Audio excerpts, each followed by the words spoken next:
What's up YouTube? My name is Zach with Android Digest, and today I'm going to be reviewing the Google Pixel 4a. This phone retails for $350, and I want to let you know if this phone is worth buying in 2020. I also want to let you know how this phone compares to other phones like the iPhone SE or the OnePlus Nord or other phones around this price range. And also I want to give you some close-ups of this device. I want you to see it up close and personal so you could decide for yourself if this phone is worth buying for you. So, how does this phone stack up? Is this phone a phone that we should all buy in 2020?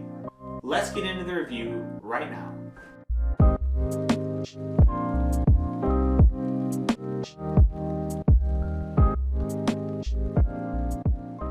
Alright, so I've got the Pixel 4a here in my hand, and if you take a quick look at it, you're going to notice that there are some nice upgrades over the Pixel 4.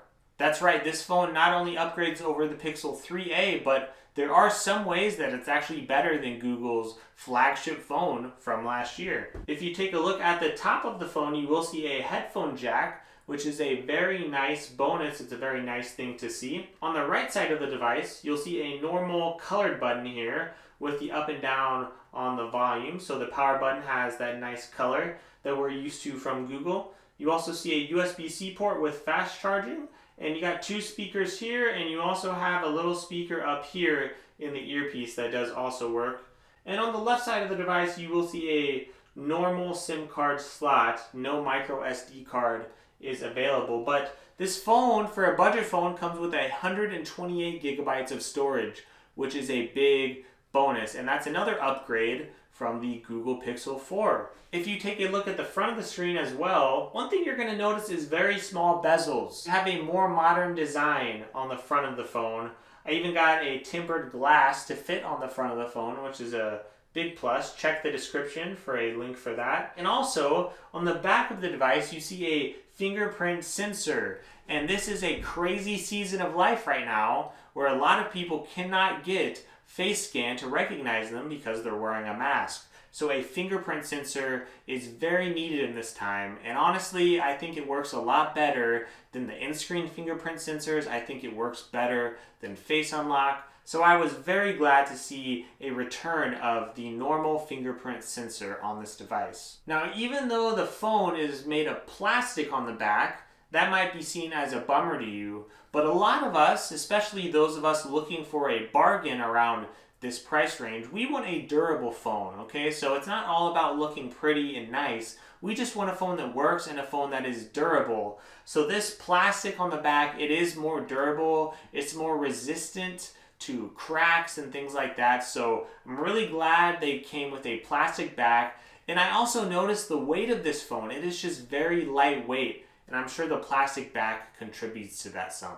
Now if we take a look at this nice screen, you're going to notice that it has a very good resolution. It's a 2340 by 1080 resolution.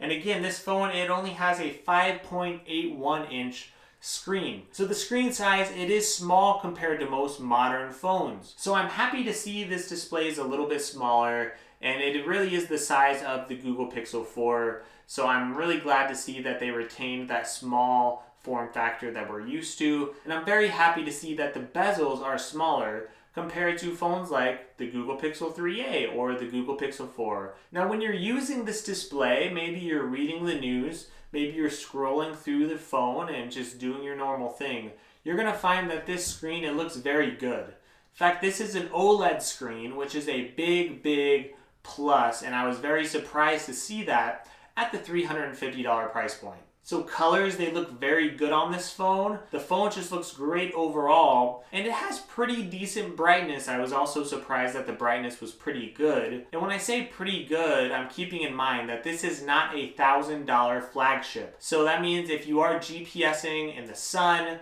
the bright, hot, 100-degree sun that's out one day, if you are going through and driving through, you are probably going to see a little bit of glare. There's really only one thing that I wish was in this display, but I understand that it's not, and that is the 90 Hz refresh rate. That 90 Hz refresh rate that we see on the Google Pixel 4, or we will probably see on the Google Pixel 5, well, that's a very beautiful thing to see because it does make scrolling a lot smoother. But this phone, the performance is actually very surprisingly good. So because it performed pretty well, I didn't really notice any janky scrolling or anything like that. Speaking of performance, this phone has the Snapdragon 730G processor, and it does have 6 gigabytes of RAM as well. I've heard reviewers say, well, this phone felt slow to me. And truth be told, that's because a lot of these high-end tech reviewers, they review the high-end Galaxy S20, they review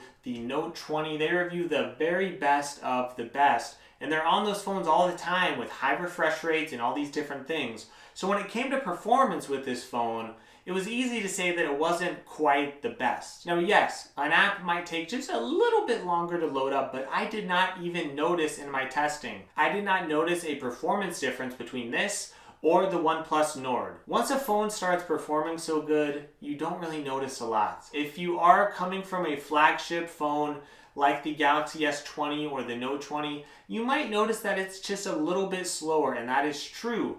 But this phone isn't going to be that much slower than the Google Pixel 4. It's going to run very nicely. Going through this phone, it performed like a champ, and I'm happy to say that it's going to perform in a similar way, just maybe slightly slower than the Snapdragon 765G.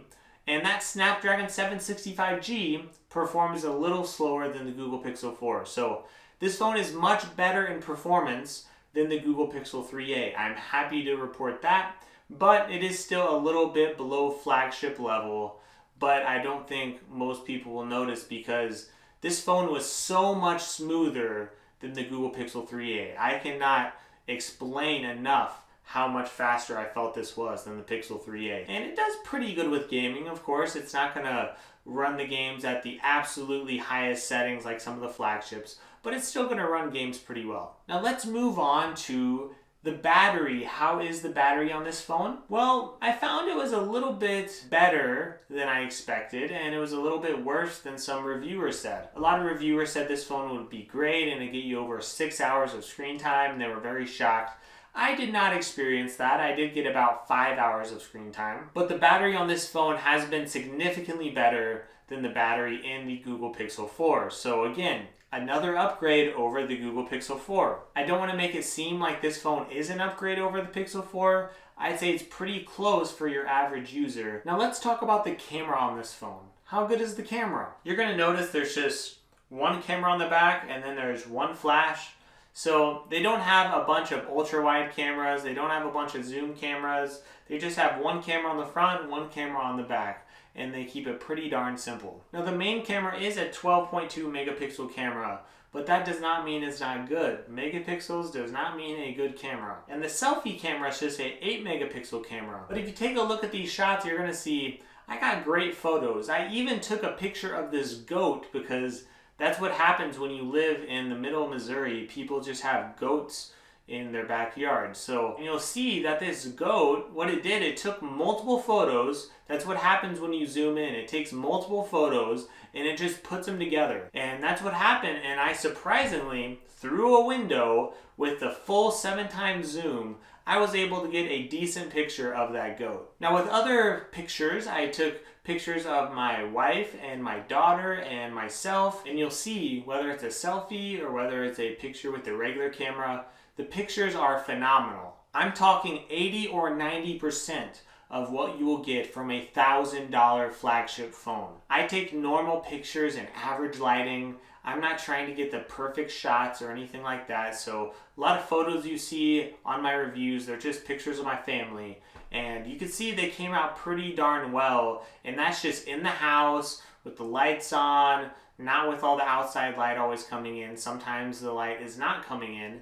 And despite all that, I thought all the pictures, they came out pretty darn well. Now video is not quite as good. That is not the strongest point of this phone, so it will lag behind, and you could say it's a step below flagship level.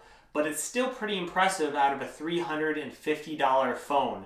And when we look at everything I've talked about so far, you're going to see that this phone has a really good display, it has really good performance, and it has a good camera. I mean, it is one of the best cameras out there. So if you're just wanting a phone that performs well, that doesn't have a lot of hiccups, you want a phone with a good display, a good camera, and if you like a smaller phone, well, you're on the right track, because this phone, what they're trying to do is find a phone for a normal user who wants a good phone but doesn't want to spend $1,000. So they've done an absolutely phenomenal job of finding a lot of value in all these things. So this phone is $350. So when we look at extra features, yeah, it has fast charging, doesn't have wireless charging, and it doesn't have water resistance. So they have to make some cuts to make this phone affordable. So they did cut wireless charging, they did cut water resistance, which is a big bummer for some of you. But the speakers, well, they're not great, but they're not bad. At least they have dual speakers in this device. They have the speakers on the bottom, and then they do have the speaker in the top of the phone. Now, one thing to keep in mind with the fingerprint sensor, it works phenomenally, but it is a little bit hard to feel it on the back. So it's not really deep down in the device like it was in the Pixel 3a. So just keep that in mind when using the fingerprint reader. Alright, so let's give a quick summary of this review. This phone has a great display, an OLED display with good resolution. It's not a 90 Hz display, but it's still very, very good, especially on a $350 phone. This phone has great performance, and part of the reason for that is that it has Android 11 already, because this phone has great software optimization. And that's what makes Google so good. But the bottom line is performance is buttery smooth overall. And your average user is not going to notice a significant difference between this and the flagship phones of the day. But if you have had flagship phones and your expectations are pretty high, I would stick to those. But if you're looking at a phone under $500, I think you're going to find an excellent value with this phone, because you've got a great display, great performance, you have good battery life, and you have a phenomenal camera that is really at flagship level quality. I'm talking very close to those $1,000 smartphones, and you're only paying $350. That is absolutely insane. So if you're okay with these cons, if you're okay with no water resistance, if you're okay with no wireless charging, if you're okay with fast charging being a little slower, it's 18 watt fast charging, so it's a bonus that it has it, but it's not 30 watt fast charging, okay?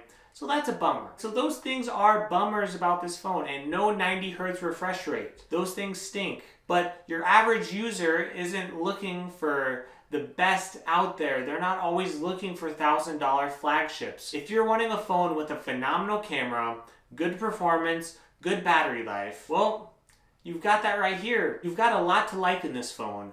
For $350, I would say this phone is better than a lot of $500 and $600 phones out there. I would take this phone over most phones on the market even. I would take it over some $500 and $600 flagships, because this phone is phenomenal. Google gives great software updates, and this phone, it reminds me of like the Nexus 5X. This phone is simple. It doesn't look the flashiest, it doesn't look the best, but this phone is simple.